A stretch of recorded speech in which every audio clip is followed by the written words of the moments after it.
जय हिंद फ्रेंड्स, मैं मुकेश सिंह आज फिर से आप सभी का स्वागत करता हूं अपने यूट्यूब चैनल के स्पंकी स्पोकन इंग्लिश क्लासेस में। और फ्रेंड्स, एक मैं डाउट क्लियर कर दूं। बहुत सारे मेरे फ्रेंड्स कंफ्यूज रहते हैं कि ये मल्टीपर्पज़ चैनल है तो कैसे हम सारे स्पोकन से रिलेटेड वीडियो देखें। तो उसके लिए एकदम सिंपल है, आप प्ले लिस्ट में जाएँ और स्पंकी स्पोकन के नाम से पूरा प्ले लिस्ट ही पड़ा है, उसे आप क्लिक करके उसके सारे वीडियो देख सकते हैं बिल्कुल आसानी से। बस प्ले लिस्ट में आपको जाना है और उस प्ले लिस्ट को क्लिक करेंगे, ऑटोमेटिक सारे वीडियो वन बाई वन आना शुरू हो जाएगी, उसे आप देखें और अच्छे से सीख सकते हैं। तो आइए बिना देरी किए सीधे टॉपिक पे आते हैं। आज जो हम सीखने वाला है फ्रेंड्स, ये है टेंस सीरीज का फ्यूचर कंटिन्यूअस टेंस आज हम सीखेंगे। तो आइए सीधे टॉपिक पे आते हैं और इसे पूरे गहराई से सीखते और समझते हैं।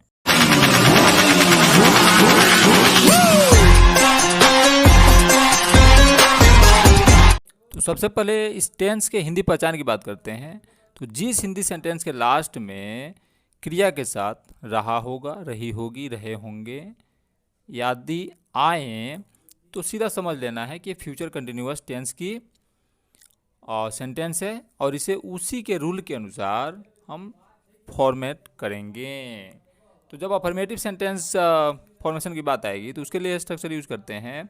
सबसे पहले सब्जेक्ट, फिर विल बी, फिर वर्ब का फोर्थ फॉर्म, यानी कि वर्ब के जो बेस फॉर्म में आईएनजी लगा देते हैं तो वर्ब का फोर्थ फॉर्म तैयार हो जाता है। फिर ऑब्जेक्ट या अदर वर्ड, फिर निगेटिव बनाना होगा तो subject plus will not be, या कॉन्टैक्ट करेंगे तो वॉन्ट बी हो जाएगा। फिर वी वर्ब का फोर्थ फॉर्म, फिर ऑब्जेक्ट या अदर वर्ड। फिर इसी प्रकार से इंट्रोगेटिव बनाना होगा, यानी कि शुरू में क्या वाला, तो 1 नंबर 2 नंबर हो जाएगा, 2 नंबर 1 नंबर हो जाएगा, यानी विल पहले आ जाएगा, फिर सब्जेक्ट, फिर बी प्लस वर्ब का फोर्थ फॉर्म, फिर ऑब्जेक्ट या अदर वर्ड, फिर क्वेश्चन मार्क। बोलने में क्वेश्चनिंग का एक्सप्रेशन, क्वेश्चन मार्क लगाने की जरूरत नहीं।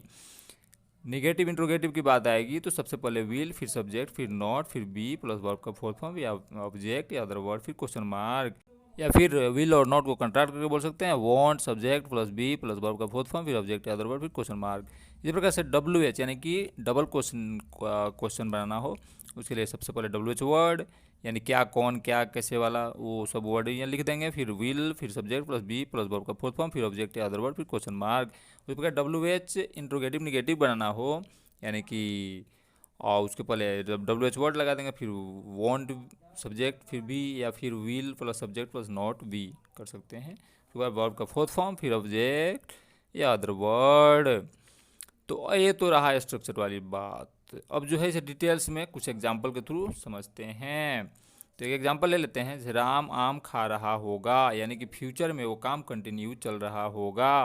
राम जो है उस समय यानी आने वाले समय में राम आम खा रहा होगा, तो इसे हम बनाएंगे Ram will be eating a mango. जब ये निगेटिव बनाना होगी, राम आम नहीं खा रहा होगा, तो Ram will not be eating a mango. या फिर कंट्राक्ट करके बोल सकते हैं थोड़ा स्टैंडर्ड वाली English, Ram want be eating a mango.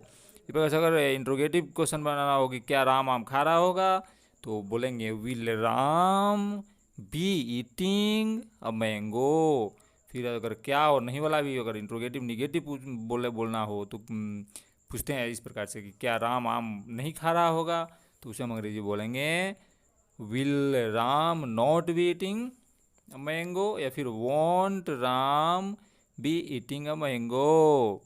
इस प्रकार से WH क्वेश्चन अगर करना हो कि राम क्या खा रहा होगा, तो what will Ram be eating.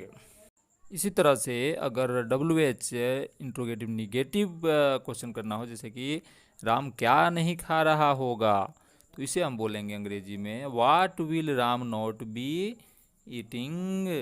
या फिर कंट्राक्ट करके विल और नॉट को कंट्राक्ट करके बोल सकते हैं वाट वोंट राम बी ईटिंग।